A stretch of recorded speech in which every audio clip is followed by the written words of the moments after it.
Attorney General Pamela Bondi, I think this might be the last one. Parents of school-aged children should never be treated like criminals for speaking at school board meetings. No more. The Justice Department is restoring law and order and returning power to the people we serve.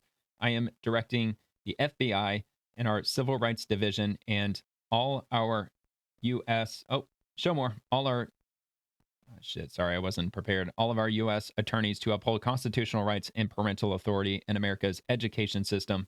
This DOJ stands with America's parents. And let's see what this letter shows here.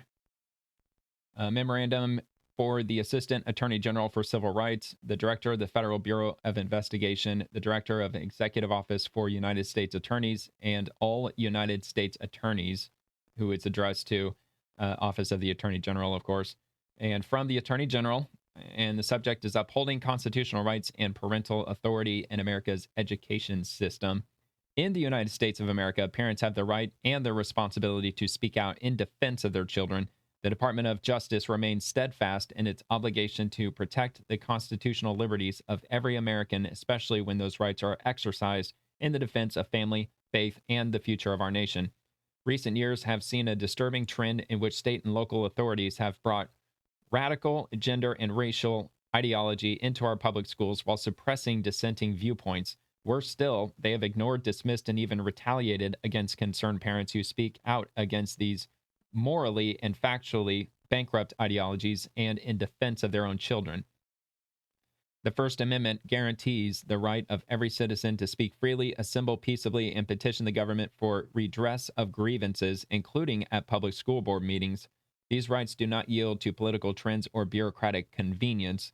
While schools must maintain order, such authority cannot be used as a pretext to silence dissent or punish parents for expressing their views.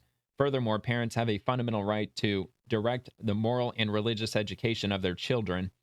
Schools receiving public funds must ensure compliance with applicable federal protections, including mechanisms for parents to exempt their children from instruction that conflicts with the family's sincerely held religious beliefs, such as content related to sexuality and gender ideology.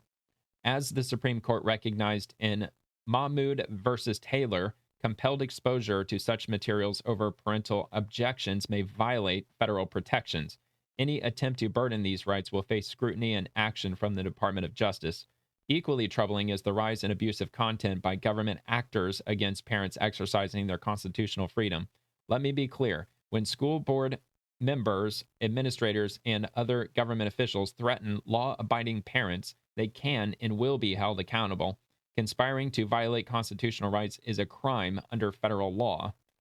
And moving on to the last little bit here. Accordingly, I am directing the Civil Rights Division to be alert to violations of parental rights and First Amendment liberties in educational settings. I'm also directing U.S. attorneys to work with federal, state, and local partners to identify and respond to credible threats against parents and violations of their federal rights.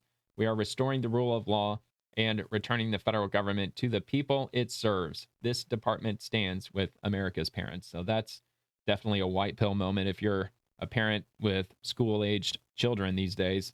Let's hope that that stands true and strong.